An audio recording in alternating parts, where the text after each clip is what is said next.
It's something I hear about often, but have never truly experienced. Stuck on a video game level, your only option is to run to your friend's house and ask how to complete it. They grab your Game Boy and show you how it's done, likely feeding you some rumor about Mew under a truck or Luigi in a statue while they're at it. The imperfect information available on early video games, combined with kids' imaginations, created and spread these schoolyard rumors, and made them nearly impossible to disprove. If the game's manual didn't answer a question, your only source of information was your friends. To truly understand how levels, mechanics, and secrets worked, you had to go to the playground. This sort of communal playground strategizing and rumor swapping fell with the rise of the internet and had almost completely faded by the time I started playing games. It's been replaced, of course, with other ways of sharing information: forum threads, video playthroughs, and the ever-growing industry of game guides. These new methods create truly all-encompassing collections of information, while allowing people to access them more easily than ever. But these new communities are fractured and disparate. Guides are written by someone at a large company, a single person becoming the voice of the game. Video playthroughs, again, suffer from a single auteur, one person, one perspective. Forum threads are transient, outdated almost as soon as they're written, and all too frequently just plain wrong. Perhaps the only thing that echoes that playground community is the video game Wiki. But they're dying too. The video game Wiki has become a staple of the internet. They're comprehensive reference websites, community created and managed, named after the one wiki to rule them all: Wikipedia. But when's the last time you engaged with a video game wiki, beyond looking up an answer and moving on with your life? We view wikis the same as any other webpage, a bunch of text and photos we couldn't be bothered to learn the source of, a fixed repository of knowledge that appeared one day in our search results. We don't stop to consider that the communal nature of the wiki makes it fundamentally different than other websites. There are people behind these pages, a community behind these links. Wikis are alive, they change, they grow, and most people avoid engaging with them at all. I've heard countless friends swear off wikis and guides, preferring to play the game themselves. They're proud of never having to look something up, of being able to play a game entirely alone. I fall into this way of thinking all the time. I never had to look up a puzzle solution in Portal, even if I had to look up a couple in Portal 2. Games these days tend to be designed around this individual play, trying to minimize the number of times you have to pause to find an IGN walkthrough, trying to minimize your contact with these outside communities. Just look at God of War Ragnarok, in which your companion will give you painfully obvious puzzle hints in a desperate attempt to keep you from pausing the game. While it's sort of cool to be able to finish a game on your own, something is lost with this individualized experience. Video game culture began with close-knit groups of friends and neighbors, meeting at arcades and playgrounds and schoolyards, and losing this communal aspect loses part of what made video games special in the first place. This is a part of video game history worth saving. Let's start near the beginning. Long before the days of Pokemon or Sonic, a little arcade game called Xevious was becoming massively popular in Japan. Released in 1983, Xevious was a scrolling shooter, with the player controlling a spaceship gunning down wave after wave of enemies. It was, gameplay-wise, not all that different from other scrolling shooters at the time. But the community it created was entirely unique, even in this very early gaming landscape. And to fully understand that, we must go back even further, to the arcade game's predecessor, the pinball machine. The pleasure of pinball machines comes from the enjoyment of a type of competition, writes Nakazawa Shinichi in his essay The Game Freaks Who Play with Bugs. Popular in 1980s Japan, the pinball machine was a solo endeavor. The singular mechanic of the pinball machine is attempting to get the high score, and getting the high score automatically means someone else loses it. Sure, there was a social scene around pinball games, with players gathering for tournaments or just to watch each other play, but the ultimate goal is a solo victory, to have the high score, to be undebatably the best. There is no collaboration in a pinball machine. Xevious was also a game with a high score counter. Xevious was also a game with a ladder to climb and other players to best. A surface-level look at Xevious would take it as a well-polished spaceship shooter with fun strategy and interesting enemies, easy to play, satisfying to master. There doesn't seem to be any reason it should be treated differently than the pinball machines of the past. But Xevious was a game full of secrets. The first hint of this was deliberately placed. Your spaceship in Xevious was equipped with two weapons, an air attack and a ground attack. Hitting certain spots on the ground, something that was sure to happen with enough playing, uncovered hidden bonuses. A secret tower, a concealed flag. As simple as it was, this was the beginning of something much bigger, the first step into Xevious's cavernous depths. And as intrigued players began to explore, more and more was unearthed. Information saying that Xevious was crammed with many hidden characters was known early on amongst children. The game freaks that were capable of producing high-score walkthroughs of the game directed their interests exclusively toward the unveiling of hidden characters, thus causing moments of enjoyment. Xevious was programmed with hidden bosses and enemies, the game refusing to show all its cards, forcing people to experiment and dig and discover to see each part of it. Almost inevitably, a community formed as players helped each other find these secrets. This is where the communal nature of Xevious started, the hidden secrets promoting cooperation that hadn't been found in arcades before. But as players pushed the game further and further, trying to find everything the developers hid, they started finding things the developers never intended to exist in the first place. Nakazawa notes some of the phenomena that were being discovered. Warp back to Area 7 immediately after being hit. A number of mysterious forest phenomena may appear. After the destruction of Andogenesis's Argos, the background turns to black, and it looks as if the player is entering a tunnel until eventually a background previously unseen appears. These were not features anymore, no simple hidden flags. These were bugs, unintended consequences of programming that led to strange anomalies. This is where the community truly took off. Rumors swirled among children and adults alike, gamers experimenting and swapping stories of things they'd uncovered. People wondered if they could pull out some sort of supernatural phenomenon on the screen. The interests of Xevious freaks were focused on the discovery of the gateway of black holes, like those scattered within the program. The bugs in this game had a gravity to them, a sense of discovery that pulled people in, deeper and deeper, the community slowly moving toward a more complete understanding of Xevious. By ingeniously leaving bugs behind, Xevious ended up holding countless mysteries, writes Nakazawa. Without the bugs, Xevious was an interesting game, sure, but one a single person could comprehend. With the bugs, that was impossible. People were forced to swap information and tips, each one of them contributing a small amount to the overall understanding, each part of a greater community. What set Xevious apart from pinball was no aspect of the gameplay, but simply the beautiful collaboration surrounding it. My strongest memories of playing the game Terraria as a kid are not the bosses, or the exploration, or even any part of actually playing the game. My strongest memories are of crouching on the floor with my friends, our parents' iPads lighting up our faces as we scrolled through an impossibly large and complex catalog of information. The Terraria Wiki. Terraria is the first game that comes to mind when I think of Wiki games, or games which are so complicated they nearly require consulting the Wiki. Without the Wiki, playing Terraria is a near impossible endeavor. The systems of the game so complex that there's no conceivable way you could figure them all out through simple trial and error. Entire bosses, events, and endgame items are hidden behind esoteric crafting trees and rare drops. Heck, most of the game is locked behind one specific boss, who spawns in one specific area after one specific action, which can be easily missed if you don't know what to look for. And so my friends and I researched, and researched, and researched. We would sit in the back of the classroom sketching boss arena designs on stolen graph paper, writing out complex guides to character builds we wanted to try.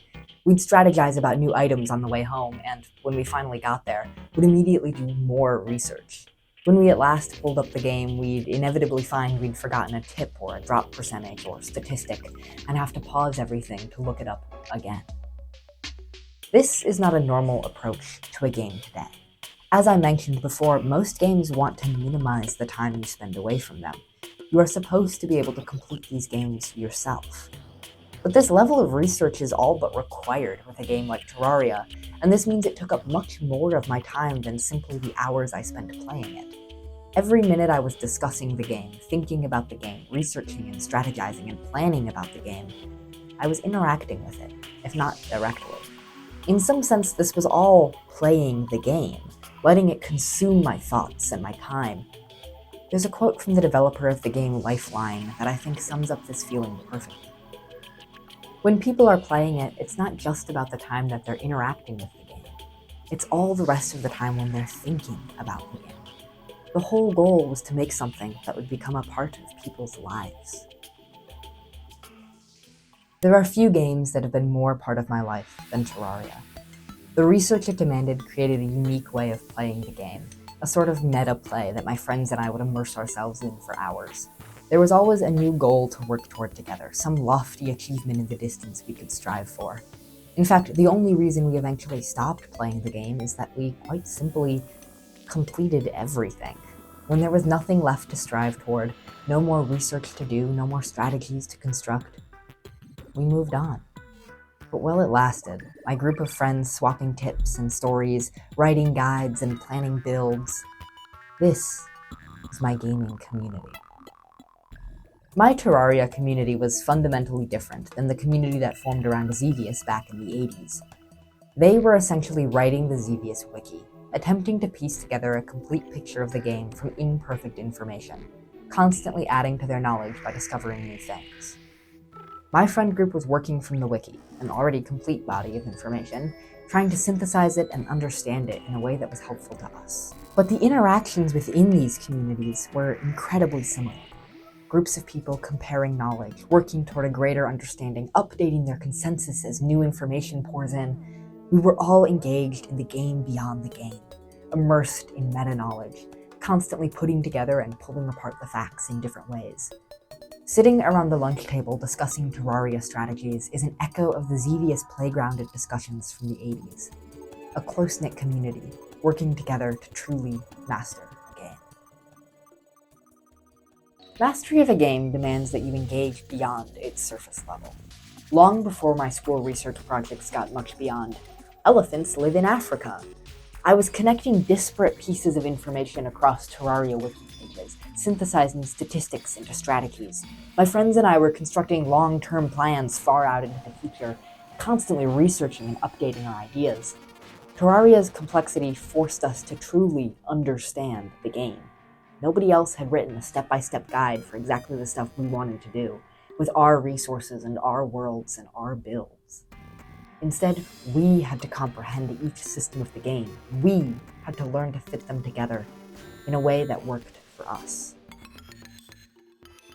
I played a lot of games as a kid, but Terraria is still the one that I know best.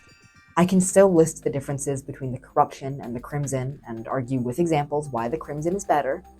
I can tell you how to build a boss arena for everything from the Eye of Cthulhu to Plantera and beyond, explain how hard mode ore generation works, and even tell you how to get the incredibly rare Skeletron pet. I don't play Terraria anymore. This information is useless. But it's there. I spent so much time thinking about this game, so much time struggling with its complexities, that I still remember its nuances. I don't think this would be true if it had been simpler. There's something special in needing to work to know a game intimately, in forging your own connections with it, forcing yourself to learn something so complicated inside and out. Terraria's difficulty is why I remember it. Dragon Quest III was not a difficult game. Dragon Quest III was an immensely successful game, widely praised as one of the best games of all time when it released in 1988. Takahashi Genichiro acknowledges as much in his essay Has Story Emerged Victorious, saying that Dragon Quest III may be in some sense a perfect game. But he argues this very perfection is the game's downfall. Dragon Quest III is a perfectly tuned masterpiece, with an exciting story and accessible mechanics, a game with every sharp edge and point of friction sanded off. But is something so frictionless worth your time? Dragon Quest II, the preceding game in the series, was notorious for its difficulty. Endless enemies to grind, countless deaths, night after night spent screaming at the screen. Despite all that, Takahashi writes, still, there undeniably exists within Dragon Quest II a certain intransigence, so that even when you've exhausted your last reserves and cry out in despair, you rise again like a phoenix to grip the controller.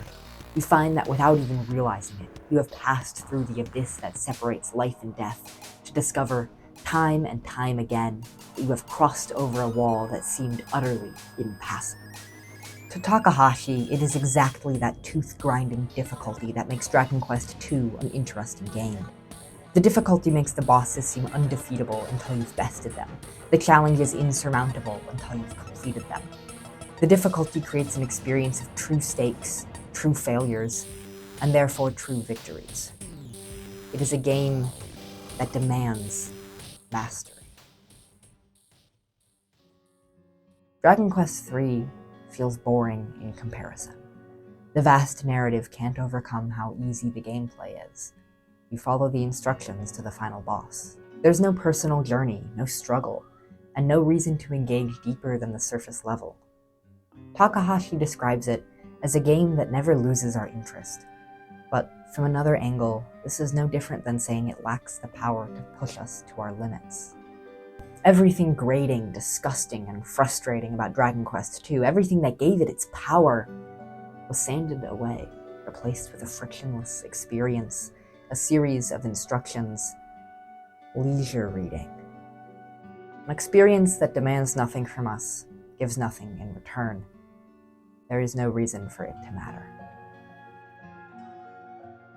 Which is why I was so mad when Minecraft's 1.12 update added a recipe book.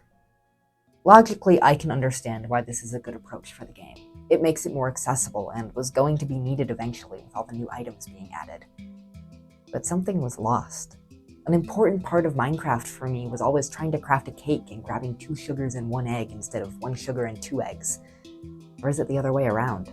I had stacks of Minecraft books in the corner of my room that I dragged to sleepovers with me to keep track of the different recipes. There would constantly be someone asking how to craft this or that. We would always be putting our heads together to puzzle out where each item went on the little 3x3 grid. There were even things to learn in the act of crafting itself. I remember one friend having their mind blown when I shift-clicked and dragged my cursor across the crafting table. And every time someone clicked wrong and made an entire inventory's worth of diamond hose, it was funny for days. Today, it's just a single button press, and everything is done for you. I liked thinking about the Minecraft recipes as a kid, finding the logic behind how this layout of wood created stairs while this one created trapdoors, making up little stories to remember how it all fit together. You had to engage with the crafting system on a deeper level, beyond a simple button press, work to dredge something up from the depths of your memory, laugh with your friends when you got it wrong. Not so today. The more streamlined, frictionless crafting of today's Minecraft completely erases that feeling of figuring out the game. Everything being laid out for you is easier, yes, but it also means it's easier to ignore the game's complexities. Like Dragon Quest III, you never actually learn anything, never forge your own connections and unique memories. You just follow the directions laid out for you. I'm not trying to argue that easier or more accessible games are somehow inherently worse than games that force you to struggle. But when everything is made completely frictionless, there's nothing left to engage with. The playground strategy circles of Xevious and Dragon Quest II have all but disappeared, rendered obsolete or relegated to obscure corners of the internet. I was endlessly lucky to be able to find a community like this with my friends, I will forget the experience of playing Terraria and Minecraft long before I forget the lunch table discussions, the pages upon pages of the wiki, the books we thumbed through in the early hours of the morning while desperately trying not to wake my parents with our laughter. These experiences of group discovery are unique, and it's worth creating spaces for them to occur, places where these memories can be made. From the early days of Xevious and Dragon Quest to the wiki games of today, these communities have always been a part of video game culture. They are worth saving. Luckily, the video game industry seems to agree.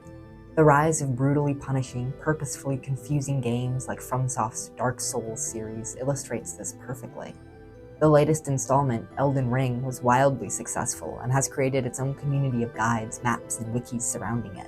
Terraria's wiki is still alive and very much necessary, though some steps toward including more information in the game have been taken. Other wiki games continue to be popular. Stardew Valley and The Binding of Isaac come to mind. Minecraft is always becoming more complex, now closer to the wishful mods of my childhood than the game I'm familiar with. The rise of massive multiplayer online role-playing games provides a perfect space for this kind of collaborative knowledge building between friends. Not all players want frictionless experiences. Some are willing to put in the work, willing to dive in deep, willing to participate in the enormous, fascinating communities that surround these games. For those that want to be challenged to truly master a game, wiki games and their communities are here. These games aren't inherently better or worse than solitary games, but they provide a unique experience, an experience we shouldn't erase. The age of swapping tips on the playground may be long over, but I rediscovered it through these games. I wouldn't trade that for anything.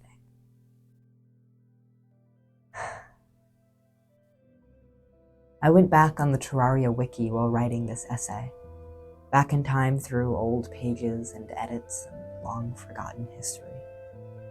In the depths, I found an edit I had made, a single tip left in a list of other tips for an esoteric boss. If I close my eyes, I can distinctly picture the low lighting in my bedroom as I typed it out on my mom's iPad all those years ago, the glowing screen lighting my friends' excited faces. It was an important moment for us. We were contributing to this community that had given us so much, this beautiful collection of information that we couldn't have played without. We could only hope our knowledge would help some new playground visitor, casting off on a journey of their own.